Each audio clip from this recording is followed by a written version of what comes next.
Alright everyone, I am here to report that my time with you has ended. That's okay though, because you're going to be left in the very capable hands of DJ Fatso. Take it away.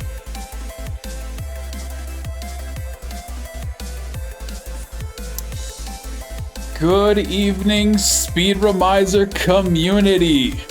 Before we get into this last run of the event, we have one final donation from Maddie Inc. for $50 Canadian that says, "Thanks all for this fun, for all the fun this weekend. Looking forward to the next event already. Lots of love, and let's see how far we can raise in the final run." And with that $50 donation, Speedromizer, as an event, has raised a combined $5,000. Thank you so much to everybody that has made this possible. Not just this event. Speedromizer 1, 2, 2.5, and 3. All of these events. Thank you so much. That is incredible. And with that, I think we're ready to get into this final run of Undertale. Take it away.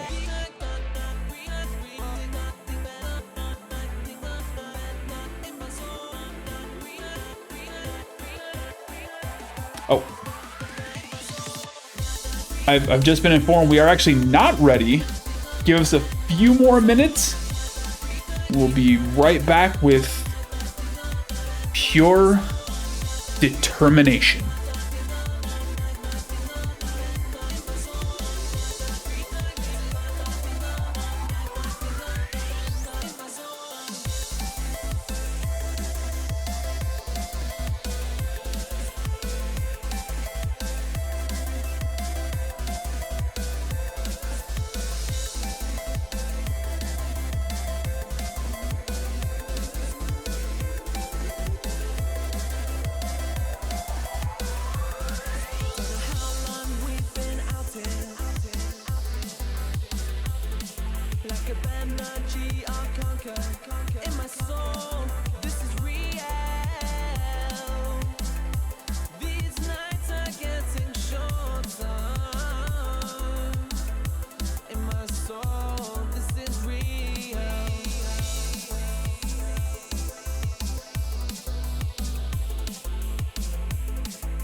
Alright, Speedromizer community, it is that time for Undertale Neutral Glitchless by falconluma.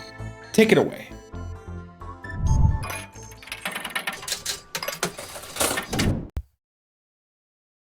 Okay, hey, I'm falconluma, and I'm, as DJ said, I'm running Undertale, and with me I have Bane.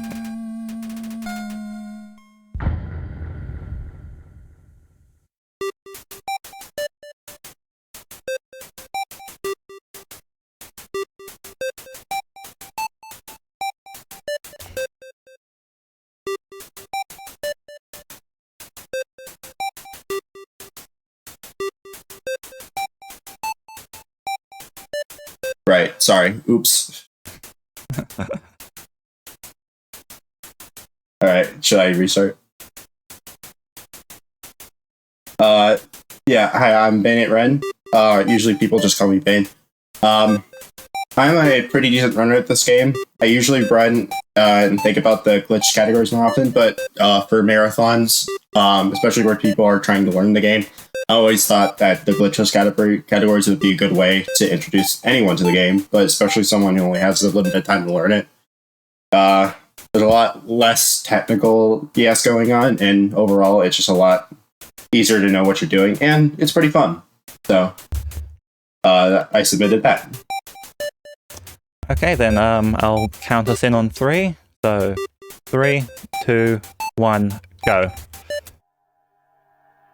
So, what is this category? Got a long name. So, neutral glitchless. We're going for the neutral ending, so not the pacifist or the genocide ending. We're not doing any glitches. And no aborted genocide. So, in the normal neutral category, what you'll do is you'll do partially a genocide route till a certain point where you then stop to get the neutral ending. But in this case, main reason, yeah, go ahead. Sure. The main reason people tend to do that route to complete the game without any glitches is because it skips pretty much all of Hotland, which is the longest part of this category by far. Yes. And in this, in the fastest category, you just kind of walk through Hotland. You go from floor 1 to floor 3 immediately, and there's basically no puzzles because in game lore, Flowey already solved all of them. So all you really have to deal with is getting to Metaton Neo in the other category. But in this category, you're not allowed to do that, and that makes for a pretty interesting route and a lot less RNG. So this category is more focused on skill with mashing, menuing, and remember what to do for each encounter or room. All that kind of stuff. Okay, good. I got the target. So, okay. So at the moment we're just following Toriel around. She's introducing us to the ruins, leading us through some traps, and yeah. So just going over a few things that happened there. Like on the bridges, I was holding up and down at the same time, which allowed me to walk on a diagonal while facing up to interact with the switches. Usually you'd be facing left or right. And as Bane said, a lot of mashing. Yeah. You might have noticed that Luma just killed Frogget.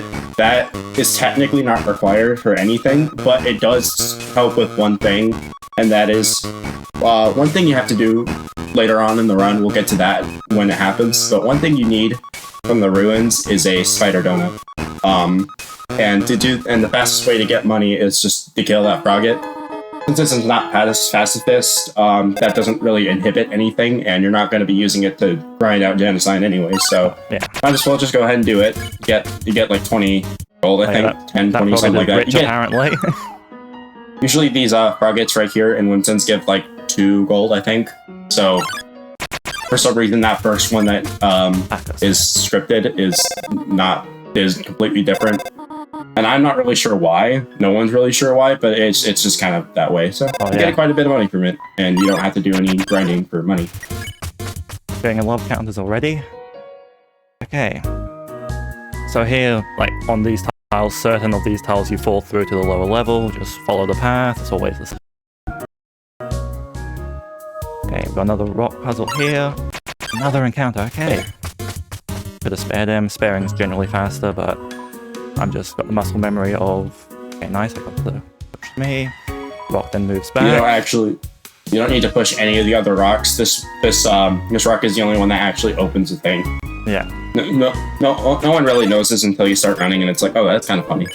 Okay, so Napster Blook, you need to cheer him 3 times, and then, well, 4 times actually, but yeah, yep. Only attacks on the first one. Here's a very helpful tip for anyone who wants to run this game. Make sure you either cheer or port Napster Blook on the 4th time. Yes. Otherwise, you get the worst thing of all time. Flirt also works because they go OG, and then the fight also ends because they're like flattered. Yeah, or I do the flirt with one less input. Yeah. Good. Okay, got the donut. That's why we killed the Frogget earlier. We're gonna need that in about an hour.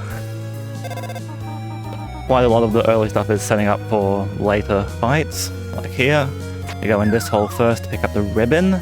Again, that's about an hour away. Yeah. One interesting thing you could mention is that there's a much harder strat where you're allowed to skip the ribbon, but it's not recommended for beginners, and I don't even know it. So that's not something that's recommended until you're like actually getting decent times. Well, you're familiar with this or true pacifist glitches, which follows pretty much the same route. Yeah.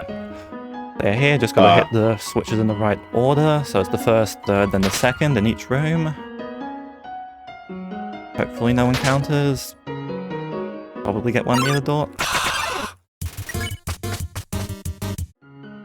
Okay, and just go up Yeah, here and Ruins is the biggest source of RNG because it's mainly just because the encounters you can get, but also the amount of times it takes to get an encounter is also RNG. yeah. So sometimes you can walk through a room without encountering anything, and sometimes you get it like instantly. And there's not much you can really do for it. There's also Toriel, which we'll see in a moment.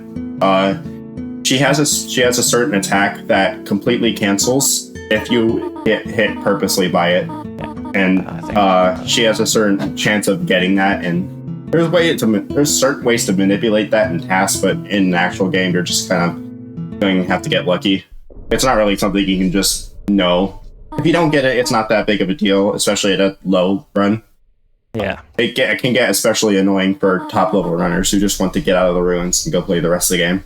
This is pretty much only not a thing in Genocide, because Toriel is an instant kill there. Yeah, just going to be sparing Toriel. We want those attacks, and then I want to avoid taking damage on all the others up to a point at least. Yeah. Just avoid getting hit except for hands where you purposely get hit. Yes.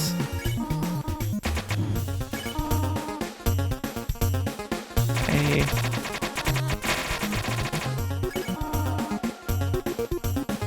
Yeah. These all have certain positions where you're safe just standing still. Okay, about there, yep. Okay. Not getting many hands, but Even if you don't get hands, there are ways to optimize it so you can at least get down to the HP you need, because there's at least one skip you can do without hands, and that's that past attack 1, I believe. Whenever you get down to 0 HP, your HP gets sent to... Or no, it's whenever you get down to 2 HP, your health gets... Or 2 or 1, I forgot exactly. But your HP gets set to a certain point, and you're not unable to take any damage, and Toriel stops attacking altogether. yeah. So getting it down to that, regardless of how many hands you get, is always the best. Is always the best. Yeah, and certain text is mashable, some isn't. Like this, it has to just come out naturally, while others you can insta-display. So here I'm just mashing enter to continuously spare and get through the dialogue sequence. Yeah. But once Generally, although this is not entirely true, there's counters examples of both instances, but generally if the text is unskippable, it's usually because it's in a battle. And if a text is skippable, it's usually because it's like outside of the battle. There are instances of both where that's not true, but that's just something you're gonna have to remember individually and not something you think about in the general case. Yeah, I just generally mash until it doesn't work. That's fair. It's not really something you have to think about that much. The main thing with mashing is just making sure you're in a good rhythm. More than anything, more than speed, you have to get a good rhythm, knowing how to mash. Well, is always more important. Well, it's display, skip is what... Yeah, okay. Yeah, Ruins and this next section, Snowden, are mostly mashing. Like, Snowden has a few more, like, combat encounters. But, yeah. Snowden is not super. Snowden is mainly just mashing, but you're also introduced to Sands and Papyrus. Yes. So you also get a couple. That's mainly what you're mashing through, just encounters with them, and also encounters with the dogs. For the dogs, generally, you want to be able to use the stick, like fetch with them. Yes.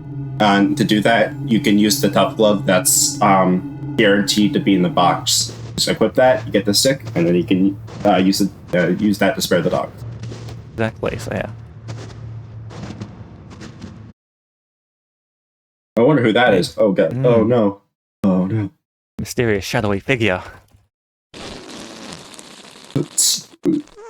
Sads. It's a pretty common joke for people to like in the community to like pretend that we don't know who that is until he appears, and we're like, Sands. There's a lot of jokes involving Sands in the speedrun community and in general. It comes to the cost of him being a fan favorite, and just generally being an interesting character with a lot of good jokes and a lot of humorous scenes. Ugh, couldn't think of the word. Yes. Okay, so save here to get my HP back, then, as he said, use this box, so I move everything to the box, everything back out, put the tough glove. No, I don't want to use... Okay, so I did that specifically, it puts the tough glove at the top of my inventory, so when I equip it, and it swaps my weapon, which was the stick, it means the stick is now the first thing in my inventory, so the first thing in my item menu. And because I'm going to be using the stick in every encounter, it means I don't have to do a few extra inputs to use it every time, making it much easier. Yeah. Just master the cutscene, as usual. Okay, the scripted encounter here, this one you just flee from. And then we have our first dog.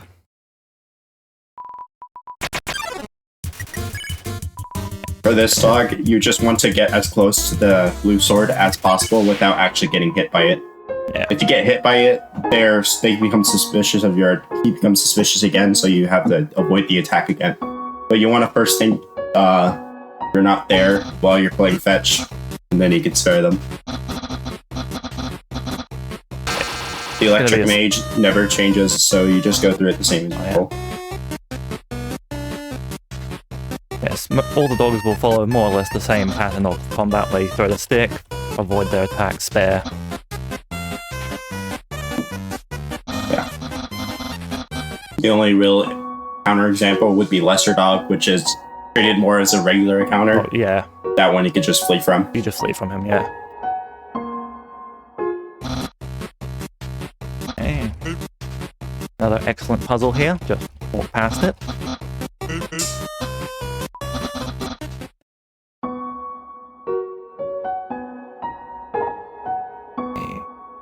Over here, we're going to do the switch in the ground over here.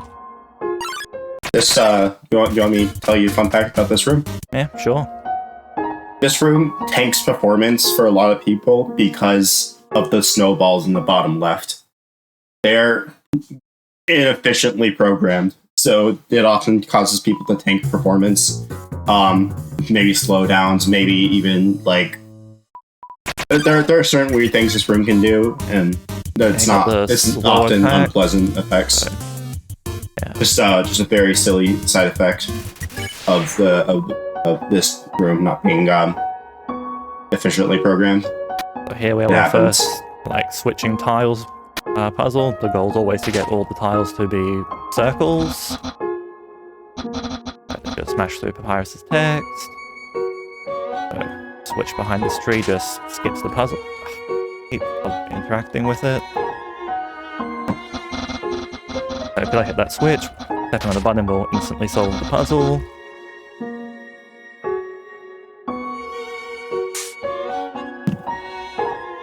Okay. Just now we're onto color tiles.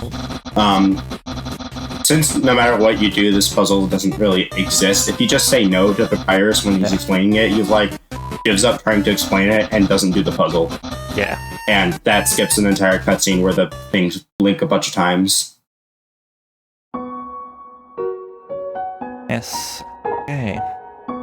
This is one of a few times where your mashing could be a nuisance, because if you overmash, you'll end up saying yes and you'll lose time. Exactly. There's another thing with Papyrus that is pretty similar to that. Oops, that's my alarm. God damn it. Okay, so I screwed up Ice Puzzle when I did it the normal way. Yeah, Ice Puzzle, this Ice Puzzle is very interesting. There are a lot of ways to solve it, even without glitches. Yeah.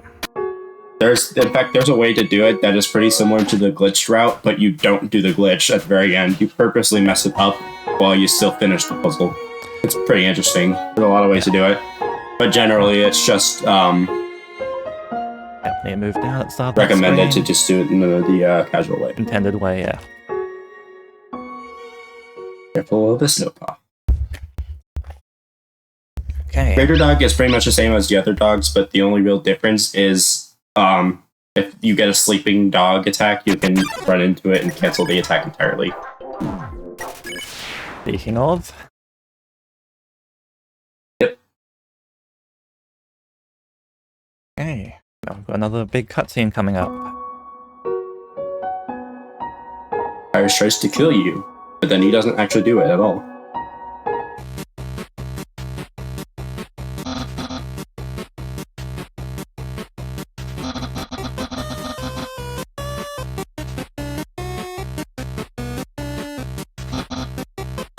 The breaks in this dialogue always throw me off. I don't like mashing continuously. I always misjudge the gaps. Yeah, that's completely understandable. I've played this so many times that I just kind of know when it stops and when it starts roughly. Yep. So I can mash when I'm ready. Because everyone doesn't really like to just mash continuously because that strains the fingers. Exactly. So in the shop here, you want to get the manly bandana, often called the mandana. It'll be very helpful later on. Yes. All the armors do have a purpose. I also bought a bicycle, so that's a 2-use healing item for safety.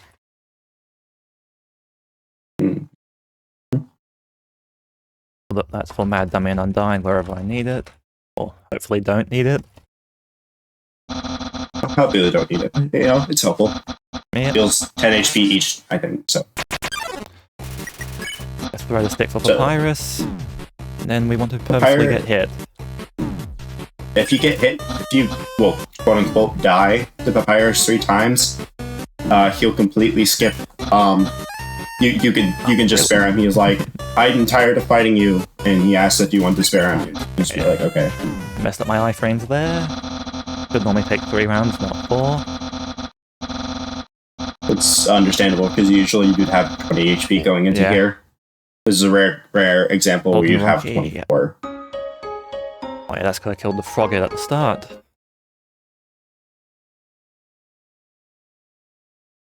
And now, Papyrus will use his blue attack for the next 2 rounds.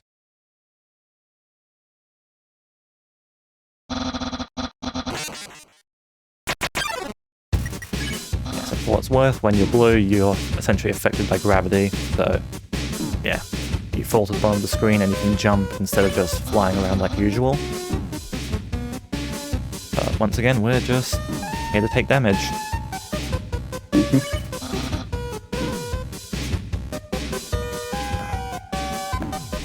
Should have noticed that was the faster pattern. Yeah, on the slower pattern, you hug the edge. On the faster pattern, you follow the third bone across. Yeah.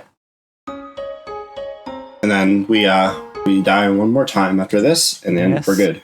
Then be sure to press no on the 4th time. Yeah. Otherwise, you will do it all over again. This is what I meant earlier by overmashing. You can do that on the color tiles, but this one is especially bad because then you have to die to him a 4th time, and that takes like a minute. So it's generally like recommended to mash somewhat slower than usual. And then wait until that choicer comes up, and then make sure you don't press yes. Because if you press yes, that's bad. You have to actually move over to no. Most choices in this game are just questions that you're asked, and Chris can answer them. They don't really have much time difference. But there are some that like have actual effects in time.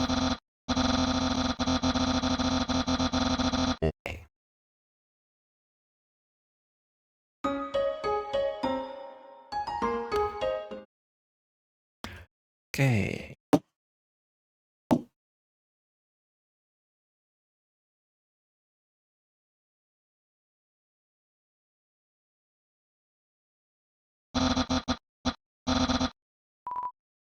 Okay, there we go. As you could obviously, I was being very careful on skipping a couple boxes at a time. It's always a good idea to be careful. Yes.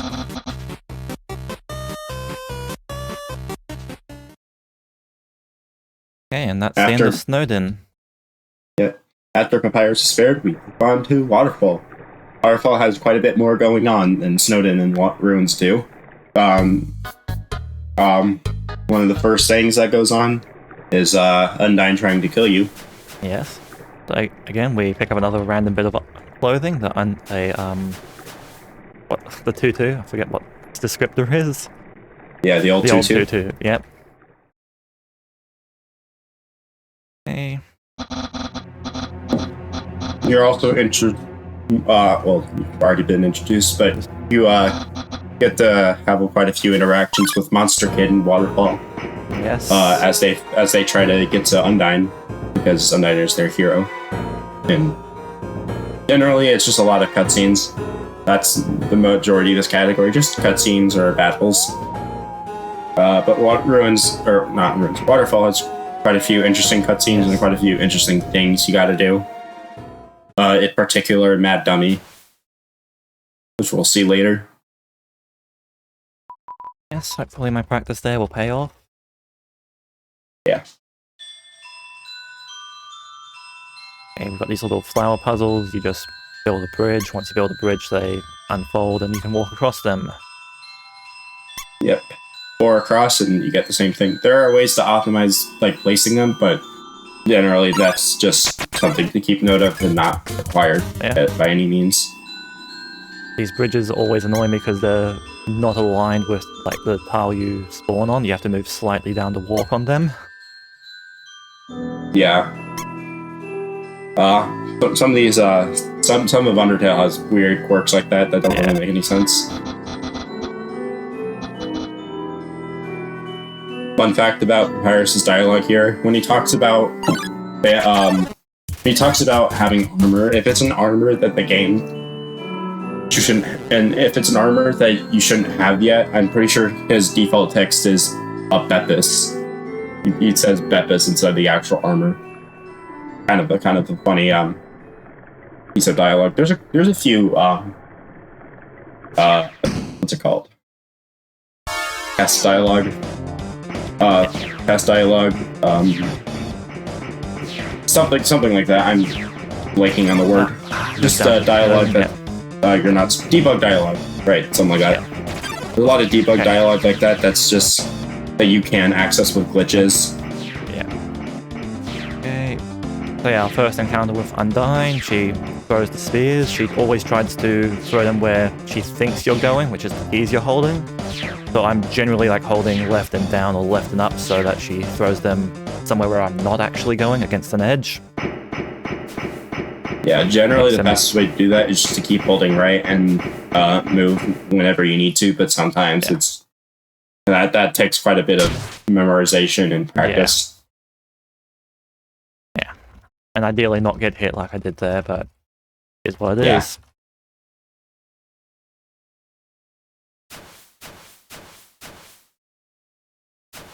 So once again, we find ourselves in the bushes with Monster Kid.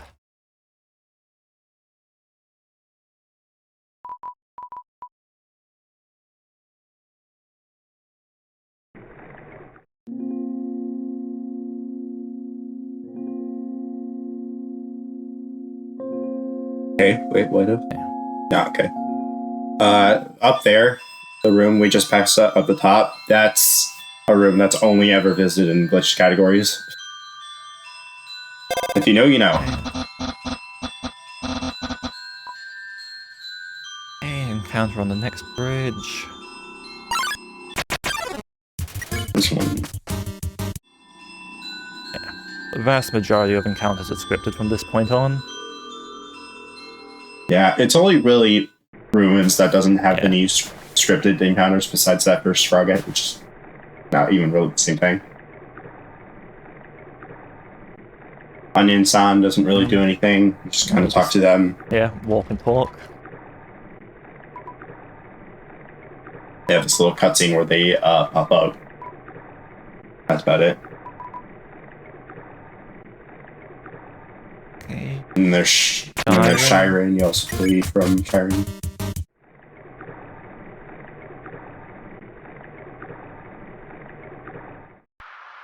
Okay.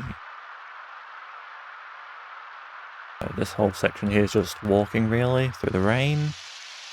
Talking to Monster Kid. Monster Kid, yeah.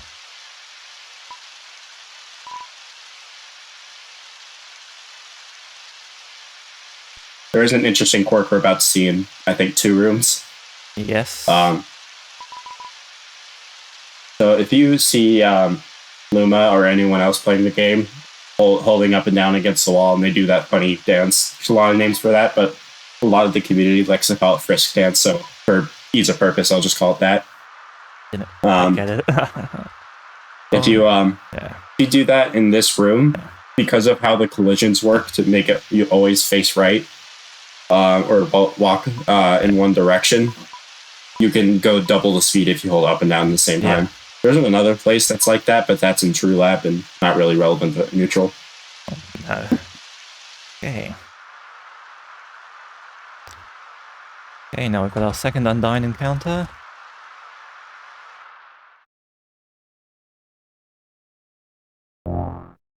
This time the spears will be coming up from below, and once again I'm going to be holding certain keys to influence them to go in places where I'm not going to be.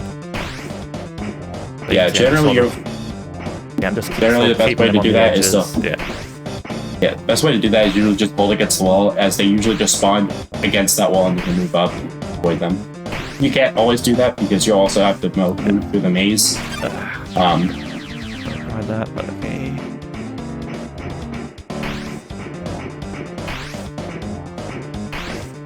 Yeah, sometimes she just spawns spears in the ways that's impossible to dodge, and that can get annoying. It's pretty much all RNG, even if it is manipulable on some extent.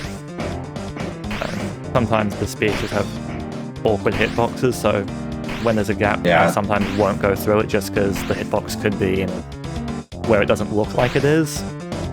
Yeah, it's especially true of the spears section that we saw earlier, where she threw the spears. Those spears have some incredibly janky hitboxes. Yeah. If you actually look at them, like, for real, it's kind of funny. They're not even, like, close to being accurate.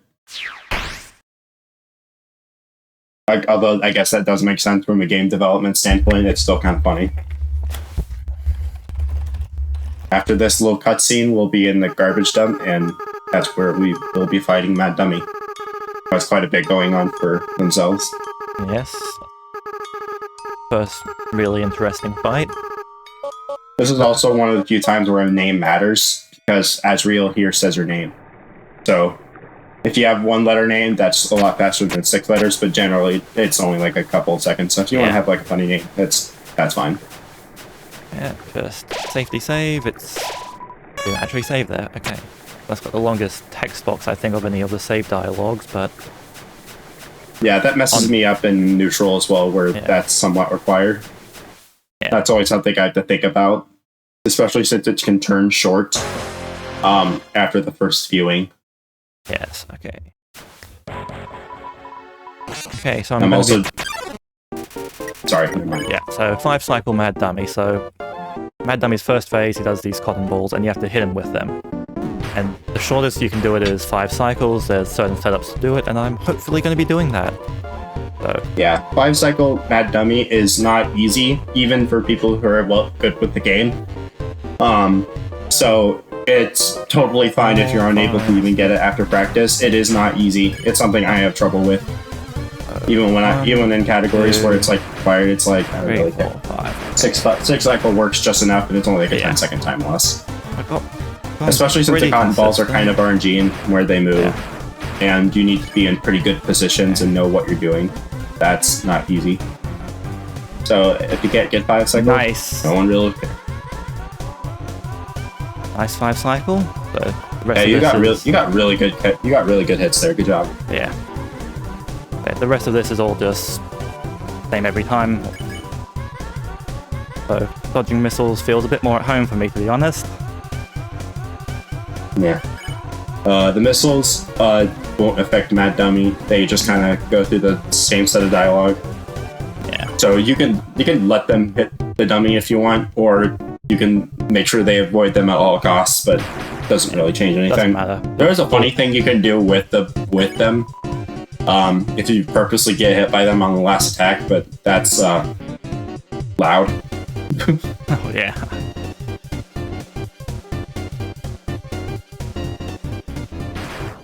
Right here, if you get hit by all of them at once at the very end, you get a certain sound.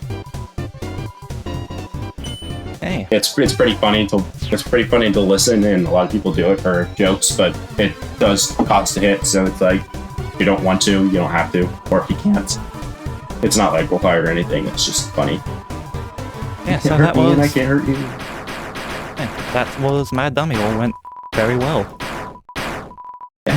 Pretty good Mad Dummy. Absolute saves the day accidentally. Mhm. And then all that's left is just to get to Undyne.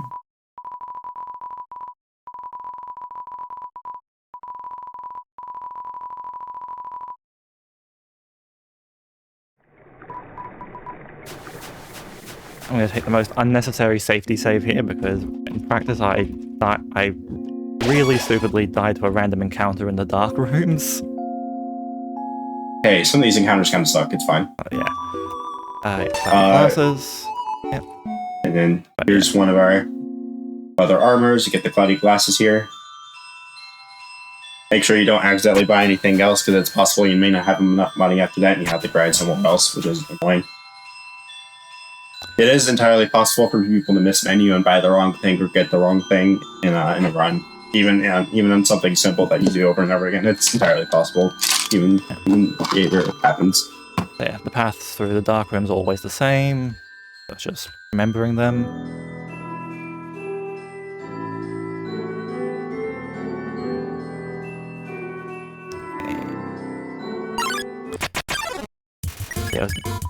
Yeah, that's exactly what I did. That is what I did when I died. I mismenued and was on low HP and yeah. Yes. Debbie has some really weird attacks, so yeah. Now I'm pressing all sorts of doing wrong that buttons, doing that kind of mismenu is pretty my common God, for a yeah. lot of people because people make mistakes all the time. Yeah.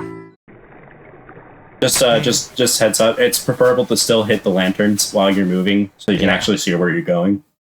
Yeah. I usually get it right. It's just I was thrown off by getting the attack dead. Yeah, that happens.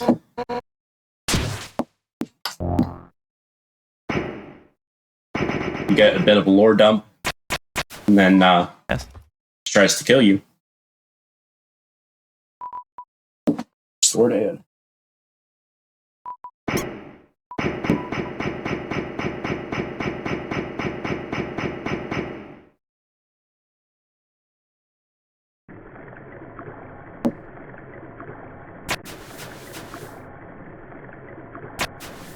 Okay, a bit more walking.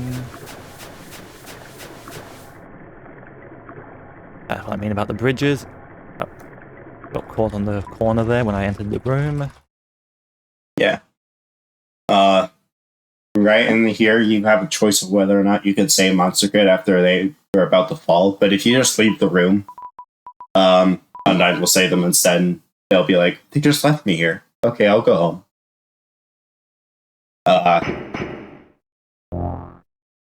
So that's optimal for this run.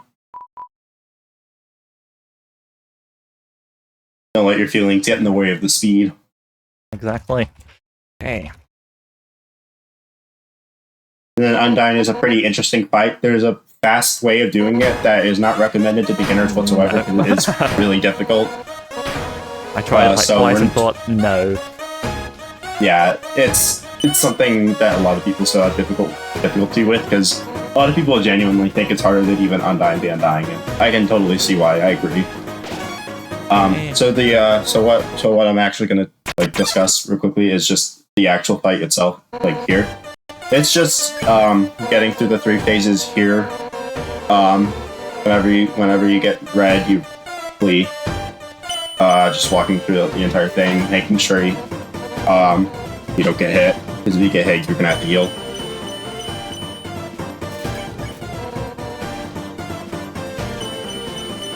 So just remembering where the arrows are, because for the most each attacks are the same every time. So Yeah, a few of the last ones stripped me up, but I'm pretty good on the first 2 sets. Except if I hit a key early.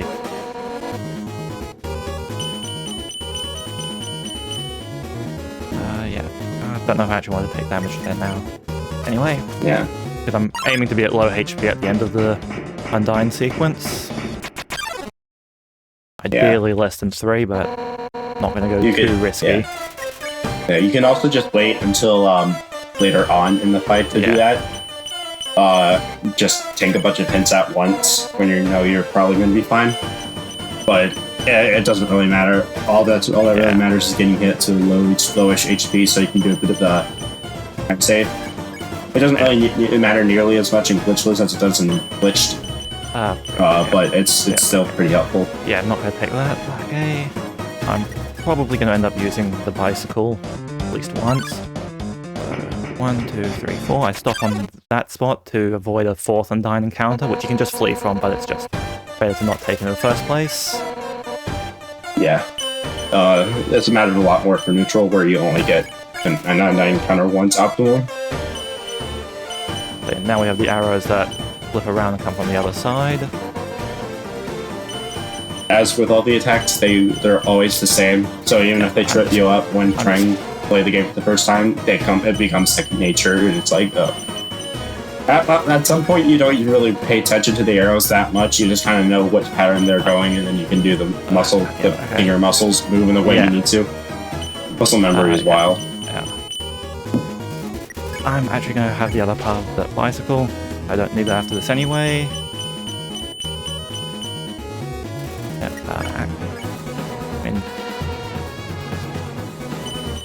Oh wait, no, this one I can just take all the damage on.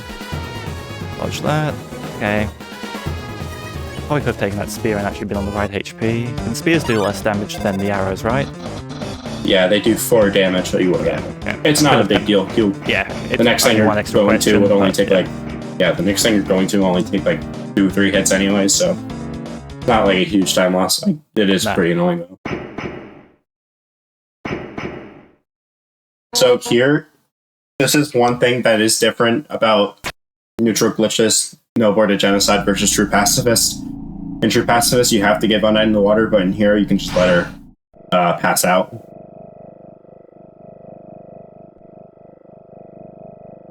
Just a fun fact. Hey.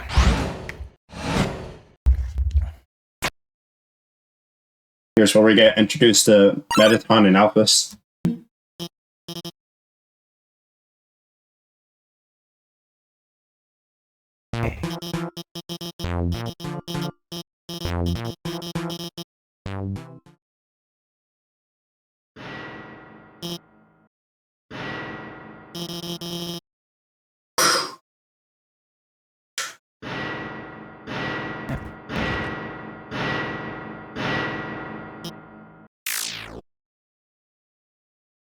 It's time for our first game show. Are you ready, everyone, for a game show that is definitely not murderous whatsoever? Nah. But yeah, this is the entire reason we wanted to get hit, because if you get down to 1 HP, Mettaton will move on to the final question about Mew Mew. Yeah. If I was on 1 HP, I'd only have to do that first question, and then go into the this whole sequence here. Time to break out the big guns. Oh, I know this one. It's Snail Ice Cream. In the front chapter, everyone goes to the beach. She finds it for all her friends. But Snail Fight, she's the only one who wants it. It's one of my favorite parts of the game because it's actually a very powerful message about friendship and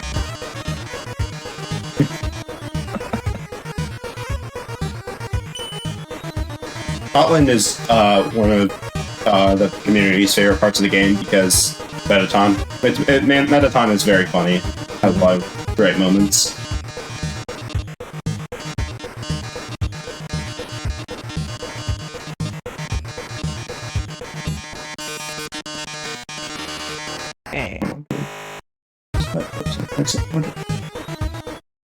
After this, Alphys will give you the bone upgrade. Right. Yeah, which among other things allows you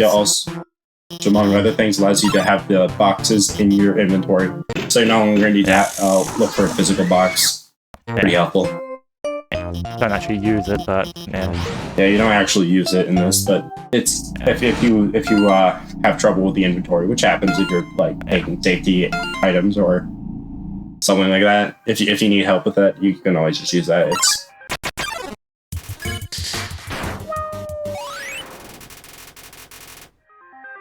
right here, you killed the Vulcan so you can get to a higher level, which is helpful for Asgore. Yeah, gonna be healing quite a few things through Hotland, actually. I don't want to heal yet. I'm purposely staying on low HP for a bit later. I'll go down here to get the burnt pan. It's the main weapon I'll be using. Don't step on the wrong arrow. Yeah, burnt pan is the best weapon in the game. It does the second most amount of damage, and behind empty gun, and it's a lot more consistent than empty gun, and it's a lot easier to get, so everyone just prefers to get it over empty gun, especially since there's no real time so you can get from not using it. Yeah, because I'm on low HP here, Alphys will just turn off the lasers from here on. I mean, I don't have to do the whole dance of dodging them. And once I got the burnt pan, I threw away the tough club just for better inventory management for later. Hotland is where your inventory starts to get pretty cramped. Yeah. So up, left, down, left. Okay. Up, left, down, left. Okay. I've just got all the answers for these sliding block puzzles written down. The only thing I didn't memorize. There's a particular way I'm remembering one of the solutions for a puzzle later that has become pretty funny and a pretty funny joke in the community, but it's actually kind of helpful, even if it sounds like a joke. Right now, though, we're just getting introduced to the spaceship puzzles.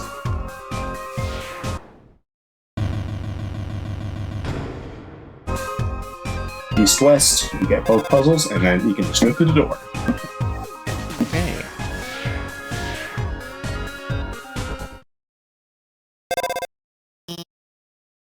Right here we have the cooking show, which is just a cutscene. Yeah.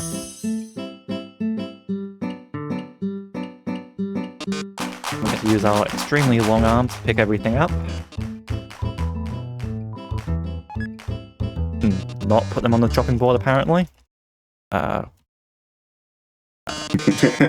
do you get it out of full screen? I've just accidentally put it in full screen. F4. F4, thank you. Sorry about that. I think my screen went wide on the stream as well, so apologies about that. Yeah, that's easy to happen accidentally, because I think Alt Space does that. Or not Alt Space. I think that's what I did when I was mashing ZX. Yeah, it's something like that. I forgot exactly which button combination does it, but I know something there makes it go full screen. It's pretty annoying. And then Jetpack. Jetpack doesn't really have much to say. There is a way to make it faster, but that's not really that important. Just avoid getting hit. I just do it, normally.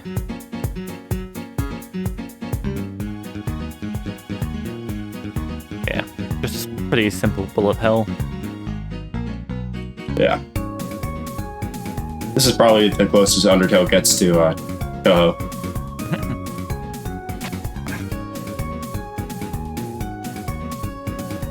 Imagine like 20 of these, and it's like, oh, that is Toho.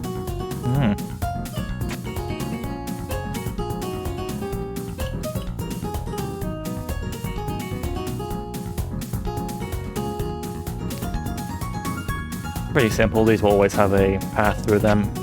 Those ones can catch me out sometimes. Yeah. Fun fact: getting hit 3 times is faster than not getting hit at all. There's a lot of weird quirks about this game that involve getting hit versus not getting hit. Hey, it's not really that important for like the beginner to know, but it's just kind of how it works. Yeah. So right I finally save to regain my health. Just okay. Yeah. Now we're on the floor 2.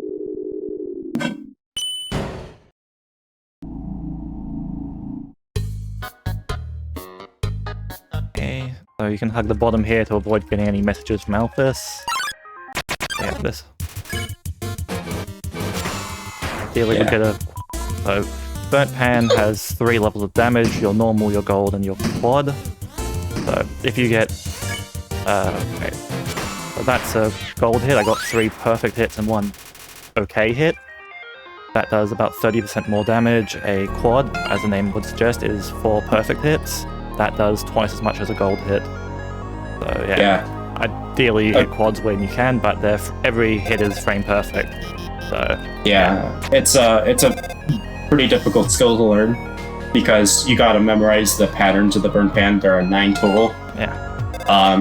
And as Luma just said, each hit is frame perfect. So you have to memorize 9 patterns of 4 frame perfect hits. Yeah. So yeah, not very easy to do.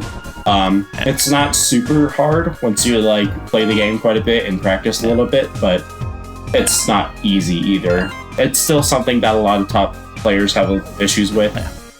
I like this. Yeah, I like to think that my experience with rhythm games makes it a bit easier as well, because it's similar sort of skill there. Yeah. Generally, if you can't hit quads, it's not like a big deal. Yeah, that was. It's right here. These quads, I'm pretty sure, are actually somewhat RNG. Not like the quads themselves, but the damage they do. So sometimes you could just not kill them. Yeah. Yeah, I think that's how it works anyways. I don't know, I forget. Yeah. I don't know, I haven't hit quads enough times to know. Ideally 2 gold is what I want. Yeah. Quads are pretty satisfying to pull off though, so yeah, that makes them nicer. Too early on that last one.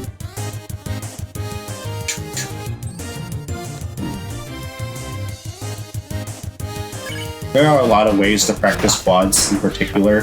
That was awful. By both using the actual game and using community-made mods. Yeah. To practice it, and they're all pretty easy to set up, and a lot of people are very willing to help. Oh yeah. Set things up. So if you ever want to play the game and you ever have trouble with this, just make sure you join the Undertale Discord to get help. A lot of people there are very friendly, very nice. Yeah. And I can say I have spent a lot of time in that practice mod doing the Asgore fight. I haven't looked too much into the full practice mod, mostly because I don't really need to. Yeah. But yeah, I feel like if I ever decide to use the weapons mod, that'll be my best bet because that's a lot of really good quality of life features.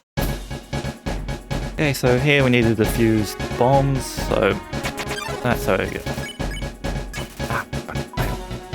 One cool side effect of getting hit by that laser thing earlier is that these lasers are not here either.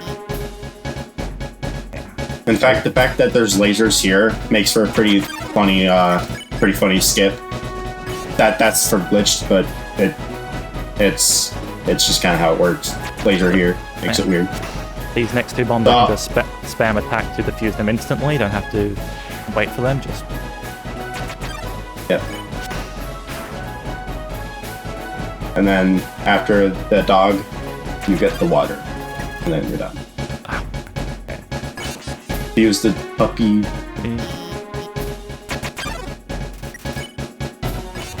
Hey, that's the bombs.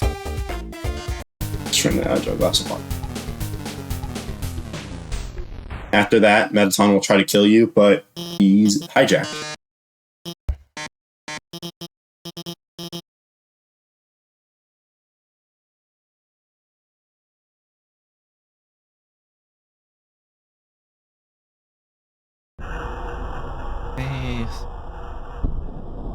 We're about to use the spider donut in a couple minutes.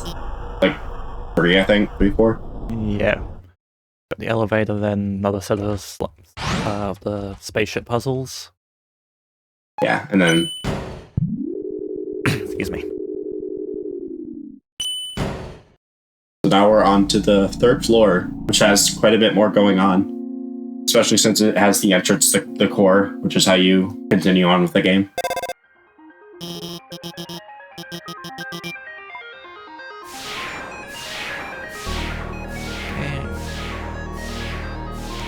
You have to take a particular route through the vents because of how they're all set up.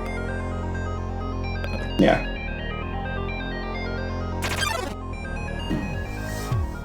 Don't forget to say no to Alphas here. Yeah, yeah. This one is one I always forget because I don't do glitch as much as glitchless, or glitches as much as glitched. Left, up, left, right. Okay, there we go. Yep. Yeah. Pressing, well, not pressing no there, she goes on a whole rant about anime, so that takes ages. Well, relative ages. There's a funny way of remembering that specific. Oh, you didn't look at the flowers. Alright, anyways, what I was saying.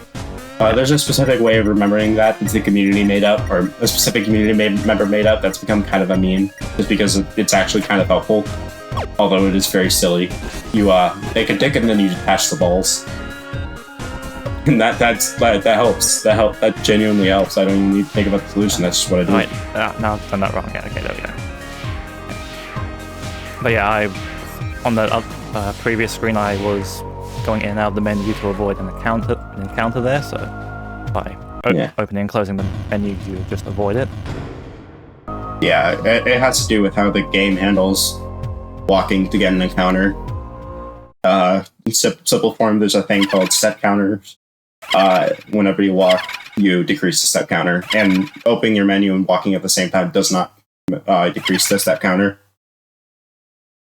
So if you do that, you can technically avoid encounters, but that's often just slower unless the encounter is particularly worth skipping. Okay, so here I'm going to use the Spire Donut to just skip the fight.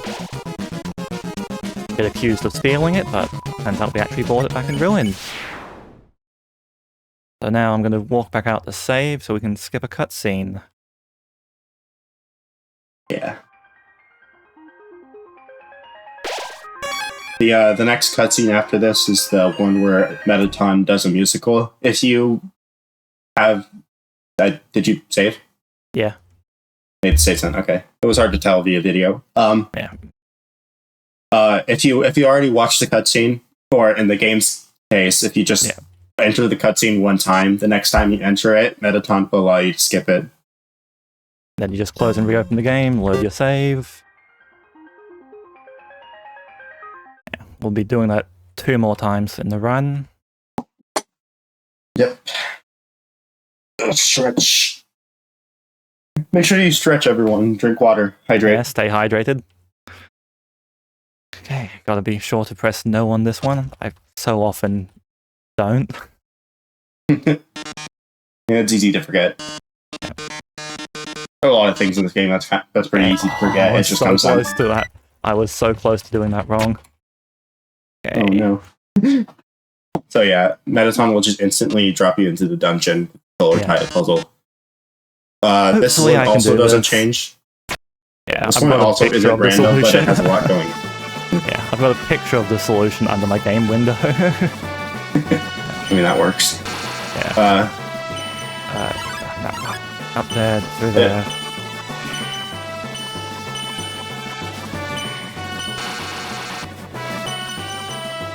Okay, that's actually probably the best I've ever done that.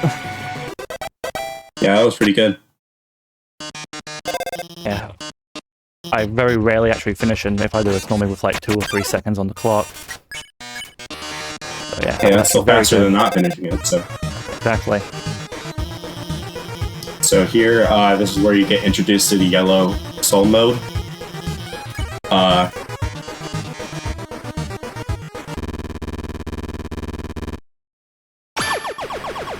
I don't know if it's optimal to just hit once, or if hitting it like more than that doesn't matter, but whatever. Yeah. Oh, you defeated me. How could you do this? You were stronger than I thought, etc. Whatever. I love that interaction so much. Metaton sarcasm is hilarious sometimes. They're pretty often, actually. Now we're going up to the core, which is the final normal area of the game.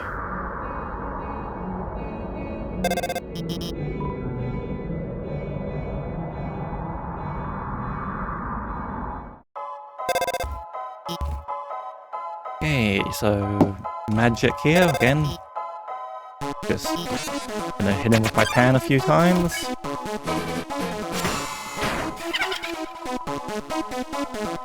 Not entirely necessary to do this one, but I just like having the extra level for the bit more HP for both Metaton and more Metaton actually, just a bit more damage boosting. Yeah, that's fair. Metaton is not easy. for Metaton, I'll just quickly say this. The reason why we're getting all the armors is because if you equip an armor during Metaton's fight, he'll make a statement about how fashionable you look.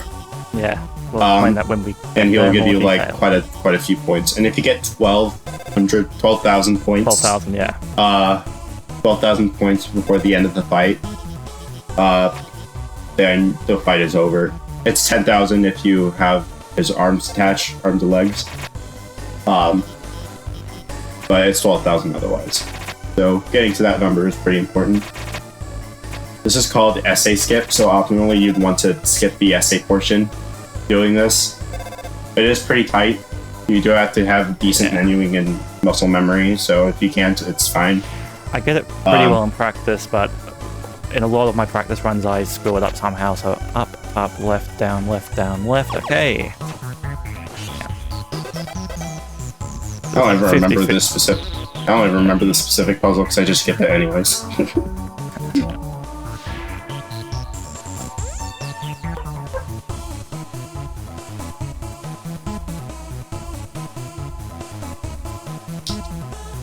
Okay, encounter on the bridge, just flee from it. Yeah. Okay, safety save and check my inventory just to make sure everything's where I want. I didn't actually save there. Oh, save, there we go. See, item. Yep, okay, everything's where I want it. Yeah, that looks right. Essentially, the tough glove isn't there, the bicycle isn't there, that's all I'm really checking for. Yeah. Crossways.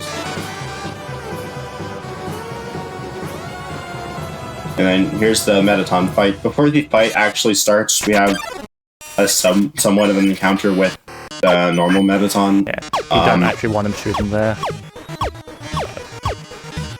Yeah, that's pretty common mistake to make.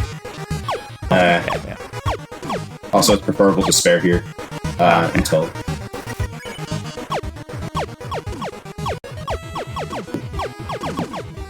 Just until you can change to the other one. They just, I wasn't sure, because it just keeps on the act menu for when you do need it, but yeah. Yeah, no. Yeah, there's a lot of weird things to remember.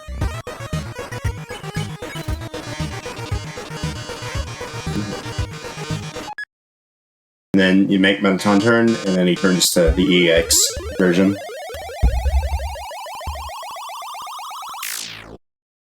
Oh, yes. Hey. Metaton says trans rights.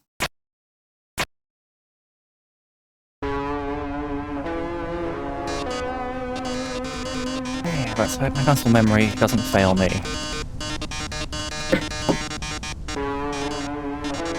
So yeah, as Bane explained before, here in the top left corner you'll see our ratings. The goal is to get that to 1200. Equipping a armor will give us 1500. What? Yeah, and it depletes as when you're in the menu. It depletes at a steady pace. You can also gain rating. You can also gain ratings by hitting various items. Yeah, hitting things and getting hit. So like all the HP lets me just sort of spam through that. Okay, yeah, okay. As long as I don't mess up the next menu, I should be good. And it's optimal to get the apron last. Not necessarily, but it is the best armor for Ezra. Also, look, you got it. Yes. So when you do this, you just completely skip the essay, which is pretty nice because the essay is kind of long. Yeah, optimally, if you do get the essay. Optimally, if you do get the essay, Go ahead. Okay. Optimally, if you do get the essay, the best way to do it is just to hit a single character, because at that point you're probably already going to have enough if you just use the stick. Yeah. But if you can't, but if you really need it, you can also just do legs, since that's 350. Yeah, what usually throws me off is that when I'm doing the items, I like select stick instead of the manly bandana first, because the first item in the inventory. Oh yeah. Just throws me off. Yeah, that can happen. Sometimes you just miss menu, and that can mess with things. Okay, so from here, it's actually just a lot of text for a good while, actually. Yeah, after this is New Home, which has Monster Tale. At that point, you're just kind of walking and listening to the story of Undertale.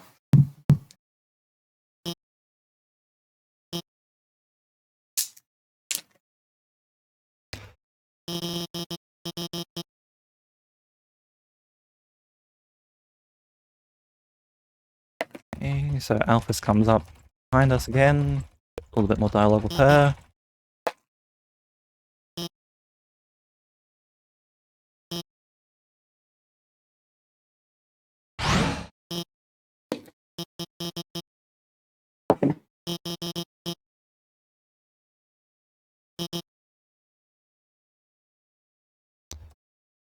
And then we have Long Elevator, which is what it sounds like.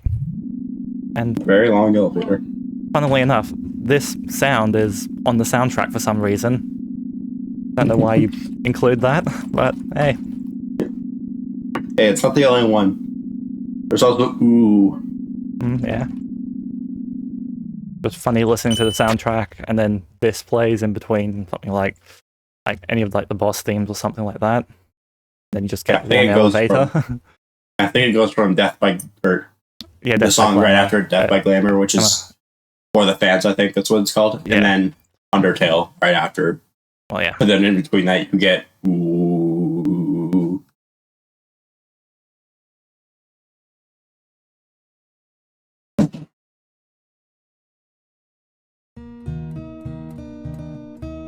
Yeah, don't need any of these save points until go to the kitchen first. I was on autopilot from Ruins.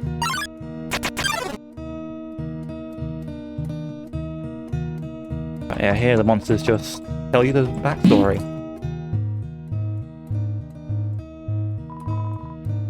Really, I didn't want to check the cupboards or whatever I did there. Oh, you got stove-topped. Yeah. But a lot of people accidentally interact with the stove instead of getting the key. We call that getting stove-topped.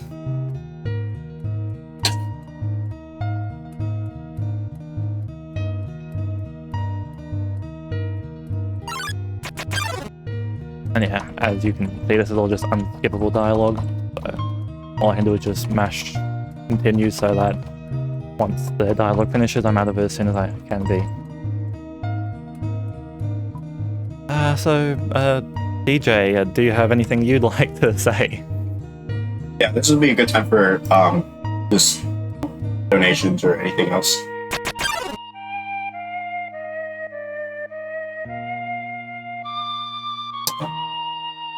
Yeah, just give me a quick second here. We're wrapping things up. This run is phenomenal, by the way. Thank you so much for this. Thank you. Yeah, thank you for anyone who's been setting this event up. It's been very fun. Yes. I'm still kind of upset that I didn't really get to do a good run yesterday, but it's fine. You know, it was still fun to learn, so it was a good opportunity. Yeah. So, if we still have time, for those that are just joining us for our finale and wondering what this is all about, this is Speedromizer, the charity marathon with a twist. What you submit is not what you run. Accepted runners are randomly assigned a game from somebody else during our draft lottery and have 90 days to learn the respective game. If that sounds like a great concept to you, make sure to join our Discord at speedromizer.live/discord. And if you'd like to get in those last-minute donations, we are raising money for QMUNITY. You can visit our Tiltify campaign at speedromizer.live/donate. You can also find the link below the stream and in chat by typing !donate. All of your donations are sent directly to QMUNITY. When you're donating, don't forget that we don't have any more open challenges and polls. But donate anyway. Let's see how high we can get that number. Yeah, make sure you donate, everyone. That'd be very cool. It goes to a great cause.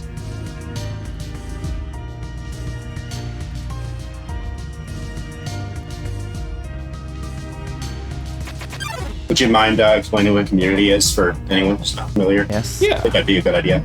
Yeah, probably a good idea. I forgot that this long stretch goes on for a bit. Yeah. So, QMUNITY is British Columbia's queer, trans, and two-spirit resource center, providing safe space to two-spirit, lesbian, gay, bisexual, transgender, queer, intersexual, and asexual folks and their allies. They improve the lives of their communities and provide them with support through an array of programs and services, like its youth, seniors, and older adults counseling, employment and information and referrals program and services. They help connect folks through peer opportunities and peer support groups. QMUNITY also provides education services and queer inclusivity training through publications, one-on-one consultations, and interactive workshops. Awesome. Thank you. Yeah, you'd be donating to a great cause. So, everyone would very much appreciate it. We'll still have like 30 minutes left until the end of the run. Thank you. Although we're now back on the actual run because now we have something coming up. So yeah, we're doing another cutscene skip. So Stan's judgment. Similar to the last time, once the dialogue starts, it essentially sets the flag saying, "Oh, you've viewed this dialogue, so if you come back here, you can just skip through it." This is one of the few exceptions of dialogue you cannot normally skip outside of battles. Okay. Yep.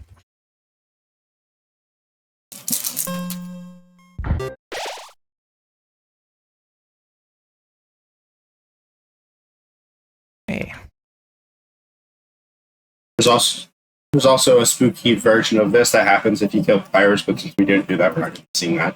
You do see that in normal glitches though. So that's funny. So we still get the dialogue, but now it's all skippable text, whereas before it was the text that you had to wait for it to all scroll out.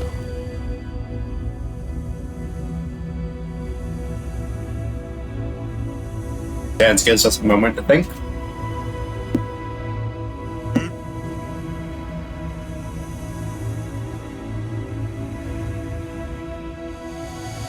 And then after this, all that's left is Asgore and Flowey. Yes. Asgore is one of the hardest fights in the game. Not for what you're thinking, though. It's the hardest to do in a speedrun because it's the one fight in pretty much every category that you do fight him, where what you do with the burn pan really matters. Yeah. Every quad from this. Yeah. The most optimal way of defeating Asgore, with 4 health at least, is with 9 quads with the burn pan, and that's pretty difficult. Yeah. I think my average, I got around 14 or 15 was my average usually. So I'll just be able to get any quads, to be honest. Hey, getting any quads at the start is a pretty good start. Okay. Yep, so safety save, probably shouldn't need it. His attacks aren't too bad once you get used to him.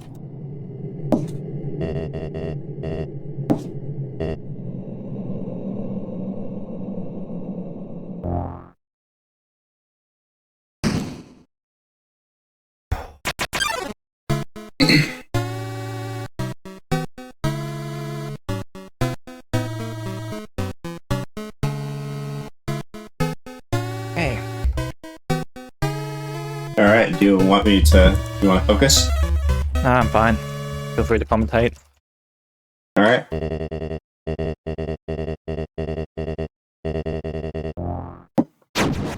I said I have spent so much time on the practice mod just doing this over and over. Yeah, that's always one of the best things you can do for yourself, to practicing Asgore. Yep. This is the only time that particular pattern happened. There's a similar one later, and I am really doing bad on my hits. Okay. So yeah, Asgore has a set of attack patterns that have different versions of themselves. This is probably the hardest basic pattern, and also probably the hardest version of it. The others give you a bit more leeway. So my hits pretty poorly. Okay, this one you just watch the eyes, move for oranges, stay still for blues, same as everything else.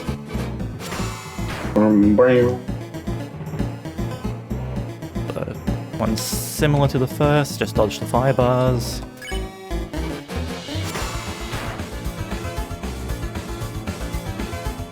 But yeah, golds can either be 3 perfect hits or 2 perfect hits and 2 near perfects. Okay. And that pattern can be intimidating until you work out how to do it. Really poor, okay.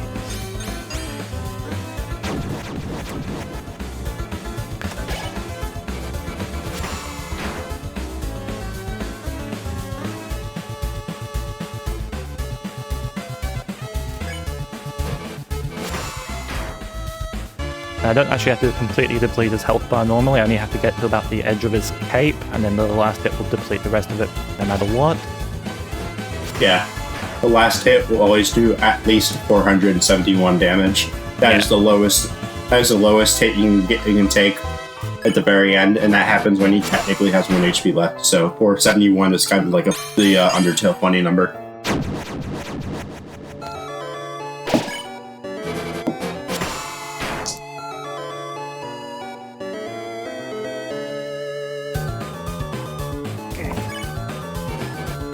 Quad, nice. Awesome.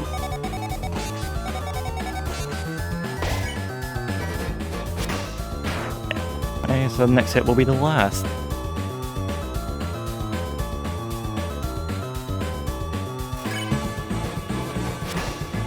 And that's our score.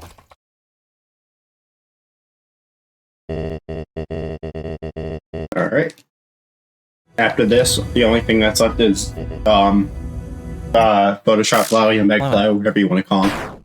And for the most part, this fight doesn't really change much. Well, the attacks do, but the length doesn't really change much. So some people like to call it an auto-scroller. A lot of other people don't, because that's technically an accurate term, because unlike an auto-scroller, you can lose time. Yeah, but it's consistent. Essentially has a flaw on how fast you can do it. And it's not particularly hard to get either. There is some yeah. One small note though is there is a bit of RNG in it. At least in one particular place. So in one of the soul parts where the souls try to help you, the ones with the big words coming out the side, the act button can either come from the left or the right, and the community has made a bit of a game out of that whenever people stream the game. And you can either go ask to go left or right or center sometimes, but most people either do left or right. Yes. And we call that left gang or right gang. It's just a funny little game out of a little RNG. And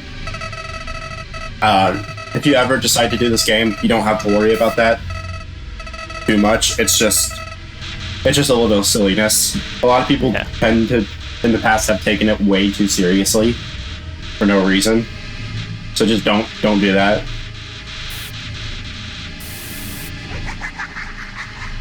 Just a little something to break up the monotony of that little soul section. Yeah, make it a little interesting.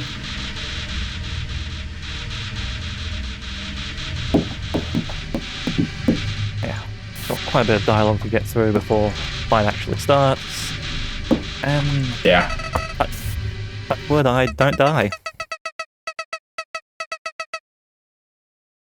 And this fight is all that's left for the neutral ending. Okay.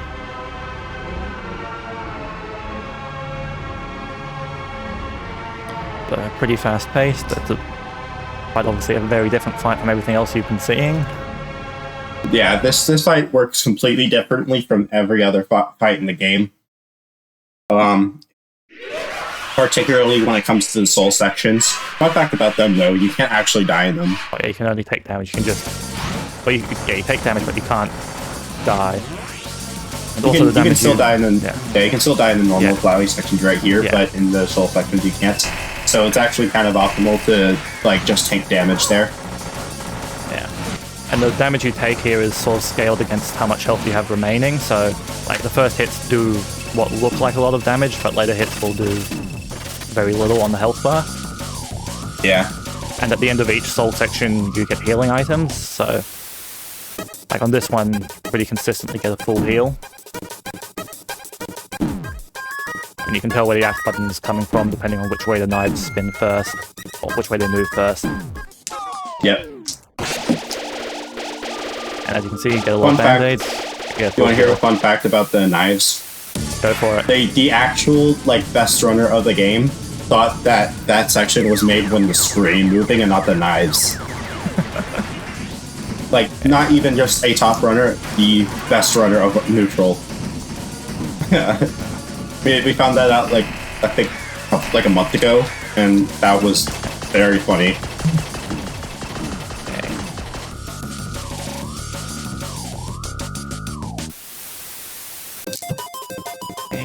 One appears in the top corner. I want to avoid taking damage here so you don't get much healing from this one.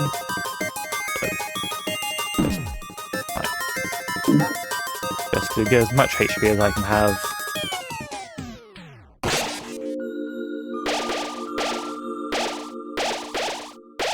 Pretty good heal still, but... Okay, so I think, Flowey will now start using save state, so there he will jump me back into a previous position, which will often cause you to take damage, because you can't react to it, really.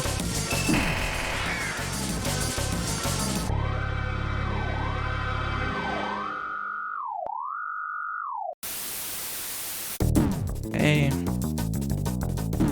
Again, axe button appears on the right-hand side of the screen. Just kill over here. Then all the stars turn into healing items again. Yeah, they turned the little notes, which is pretty cute.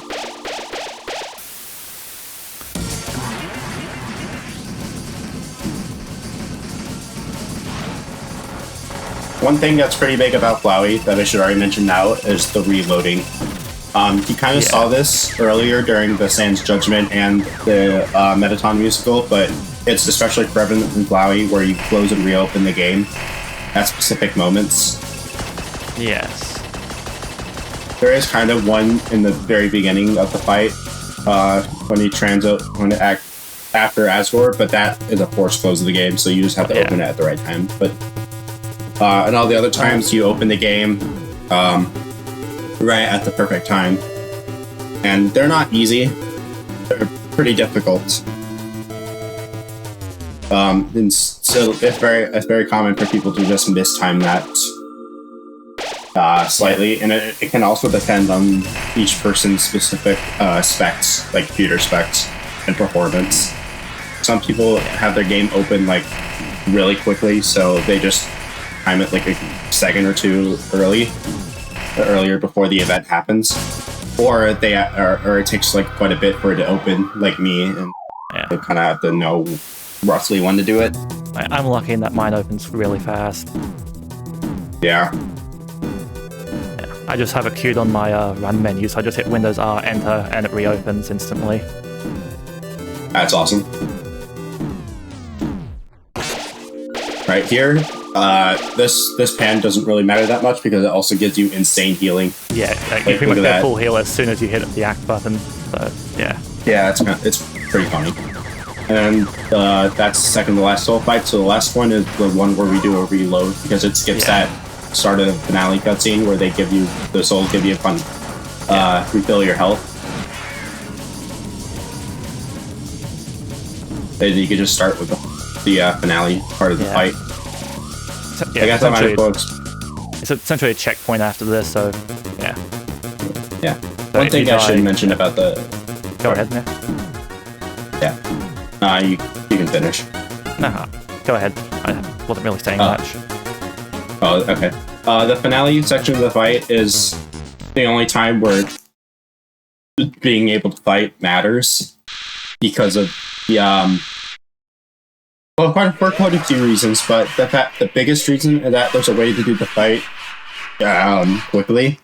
We call it quick kill. That's basically just timing some hits later than usual so that you can get as much damage on Flowey as possible. Yeah, I didn't learn that. I just hit them as they appear. Yeah, it's only like 2-3 seconds of time save over not doing that, but it's still worth learning because, I mean, once you learn it, it's pretty much free. Well, free in terms of actually doing it, but getting it is RNG. I think in the best setup, it's a 98% chance you get it, which is really good, but that's also a 3% chance you can't get it. But yeah, for this whole section, I'm just going to sort of be staying in the center, tanking damage as it comes, just so I can keep hitting the fight button as it appears, and then get me healing items as they appear. The healing items are mostly override any damage you take. So obviously, I avoid damage where I can, but yeah, like, if dodging takes me a long way from the center, I'll just stay there instead. Yeah. It's pretty hard to die in the Flowey fight. Yeah. Not impossible, but a lot of people have basically never died to the Flowey fight, you know, the many times they played it, so once you learn it once, it's like, oh, I know what to do. Although, don't ever try to no-hit it, that one is actually, like, really difficult. That's when it starts getting hectic. Imagine. I don't need to imagine, I know people who have no-hit Flowey. Okay, that's Flowey, okay. And that's the end of the fight. Yeah. Bunch of dialogue. That means we're... Yeah, after some dialogue and some reloads, we're at the end of the game. Yeah, I don't actually bother with the reload here. I've never learned timing for it. Yeah, that's fair. These reloads don't take nearly as much as the finale skip one. Or the skip 2 finale.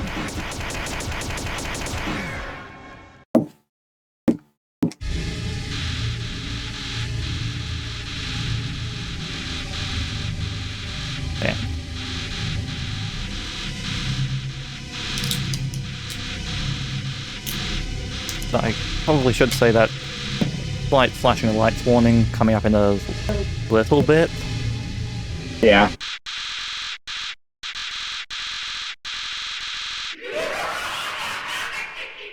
I'll call that when it's actually about to happen as well, but just giving a heads up. You can go ahead and just hit the range right now. Oh, yeah.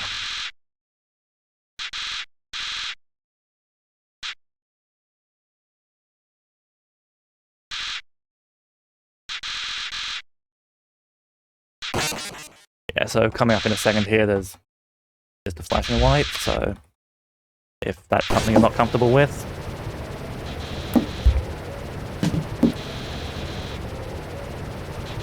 It also takes bitrate. Yeah, I can imagine so, especially with the low-ass bitrate I'm having to use. But yeah, I apologize for that. My internet's been playing up since yesterday, so yeah. Yeah, it happens. Okay, so I should be on the fight button. Not quite there. Okay, time will be coming up fairly soon. It'll be when I interact with the door at the end. And I believe this is going to be a PB as well.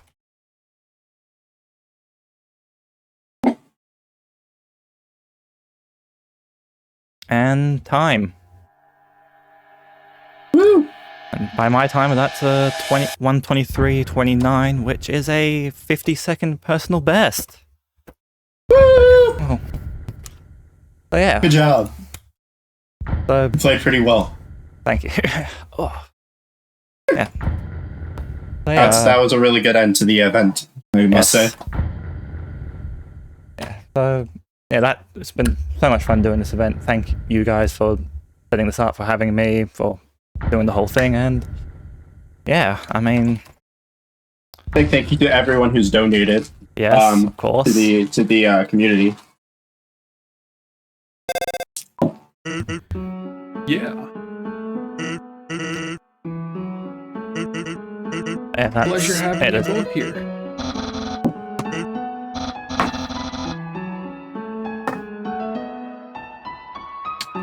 So yeah. Yeah, I've been falconluma. If you want to find me, twitch.tv/falconluma. I this is something that was very out of my ballpark. I usually play things like Ace Combat, Project Wingman, you know, like sort of flight sim style stuff. So yeah, I stream when I want, and it's Australian time, so probably during the night for you guys. But yeah. Yeah, I don't really have much to say, but I do run Undertale somewhat often. I have times where I don't really do it because I'm too busy with other things, but sometimes I get the feeling that I want to do it, and sometimes I feel like I want to get like a PB. Yeah. I think my neutral PB, like normal 90%, is 57 something, 56, which is I'm hoping to improve that to like a 55 sometime in the future. Because I think that's where my skill can probably get me. I will say though, regardless of whether or not you want to run the game, the community itself is great. A lot of amazing people in the Undertale community, and I loved it. I love it so much. So if you want to join anyone in the community, you can join the Discord. It's linked under the speedrun.com page. Or if you just want to come and join to actually run the game, I'd recommend it for anyone who seems interested. Oh yeah. You can run this category. You can run pretty much any category you want. But if you want to learn the glitched categories, you can totally have to do that. It has a lot going on, but it's pretty satisfying to learn. So yes, it's a really solid community. Yeah. Yeah. Yeah. All right, and I think with that we are set for our finale. Awesome. Okay. So stick around for that. It'll be myself and George.